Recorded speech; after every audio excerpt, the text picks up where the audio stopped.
چلیے آج ہمارے سامنے ایک نیا قاعدہ لکھا ہوا ہے، ٹھیک ہے، اس کو سمجھتے ہیں اس کو کیسے پڑھنا ہے اور اس کو پڑھنے کا طریقہ کیا ہے۔ تختی نمبر 14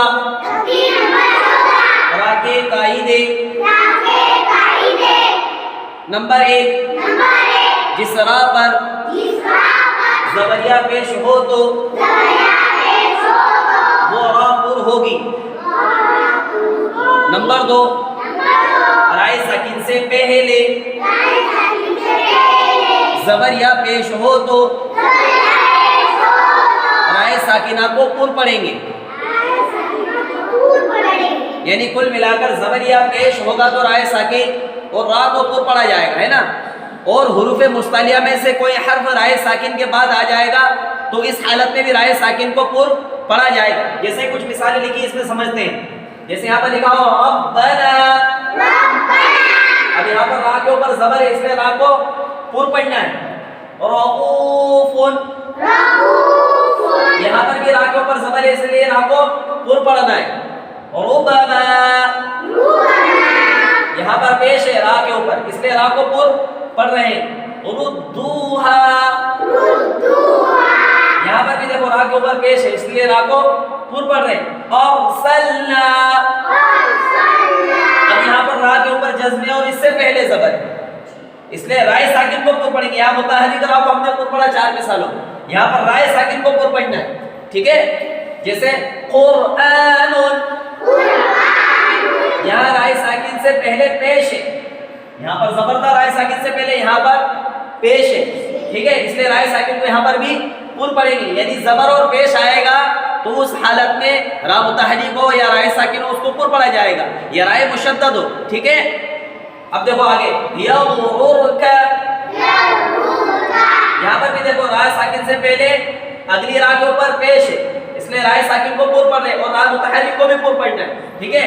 اب یہاں پر دیکھو اگلا قاعدہ ہمارا حروف مستعلیہ 7 ہے، کتنے ہیں؟ 7۔ کون کون سے؟ پہلا حرف ہے خا، پہلا کون سا حرف ہے؟ دوسرا ہے صاد، کیا ہے؟ خا صاد، تیسرا ہے ضاد،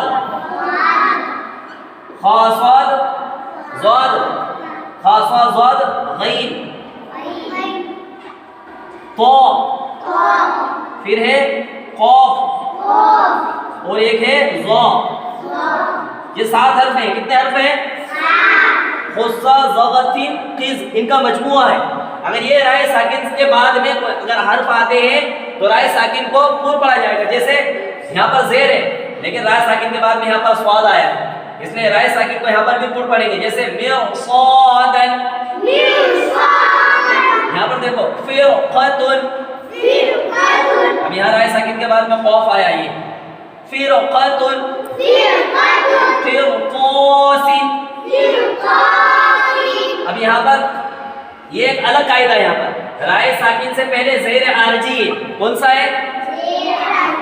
عارضی، یعنی تھوڑی دیر کے لیے یہ زیر لگتا بھی اور نہیں بھی لگتا، اگر یہ آیت کے بعد میں آیا ہے نا، یا بیچ میں آیا ہے تو اس کے بہت سارے قاعدے، لیکن اب یہاں پر سمجھیں گے صرف اتنا سمجھیں گے کہ زیر عارضی ہے، اس لیے یہاں پر بھی رائے ساکن کو پر پڑھنا ہے۔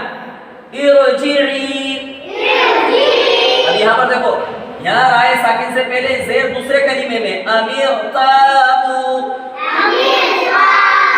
رب ارجعونی،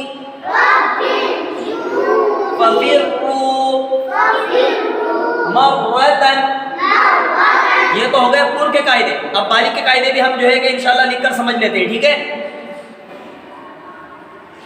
پہلے ہم نے پر کی مثالیں جو ہے کہ سمجھیے کہ را کو پر کس طریقے سے پڑھا جاتا ہے اور کب کب پڑھا جاتا ہے۔ ابھی ہمارے سامنے کچھ باریک پڑھنے کی مثالیں لکھی ہوئی ہیں کہ را کو باریک پڑھنے کے لیے کن کن شرطوں میں را کو باریک پڑھا جاتا ہے، جیسے رجال، یہاں پر رائے متحرک کو باریک پڑھیں گے، رائے متحرک کے نیچے زیر اس لیے رائے متحرک کو باریک پڑھیں گے، جیسے رجال۔ اب یہاں پر رماحکم، یہاں بھی رائے متحرک کو باریک پڑھیں گے، کیوں؟ کیونکہ رائے متحرک کے نیچے زیر ہے اس لیے رائے متحرک کو باریک پڑھنا ہے۔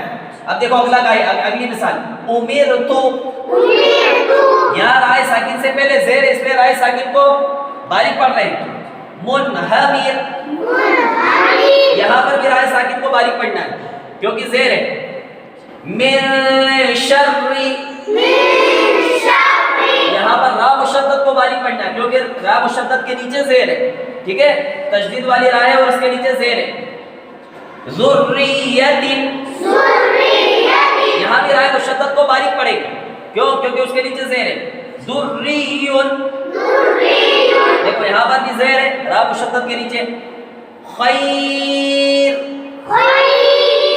رائے ساکن سے پہلے یا ساکن ہو تو را ہر حال میں باریک پڑھی جائے گی. یہ یا کا یہ رائے ساکن کا یا کے ساتھ میں قاعدہ ہے. ٹھیک ہے، یہاں پر بھی رائے ساکن کو باریک پڑھنا کیوں؟ کیونکہ یا ساکن ہے. ایسے ہی خبیر، یہاں پر بھی یا ساکن ہے اس لیے رائے ساکن کو باریک پڑھیں گے. جیسے قدیر، یہاں بھی را ساکن کو باریک پڑھنا ہے کیونکہ یا ساکن ہے اس لیے را ساکن کو باریک پڑھنا ہے. ٹھیک ہے، یہ قاعدہ ہم نے بورڈ کے اوپر سمجھا ہے. اگر اس کو سمجھنا ہے یا اس میں سمجھ میں نہیں آ رہا ہے تو آپ لوگ پوچھ سکتے ہیں کہ ہمیں یہاں پر سمجھ میں نہیں آیا. ٹھیک ہے، انشاءاللہ اس کو اور اچھے سے سمجھایا جائے گا.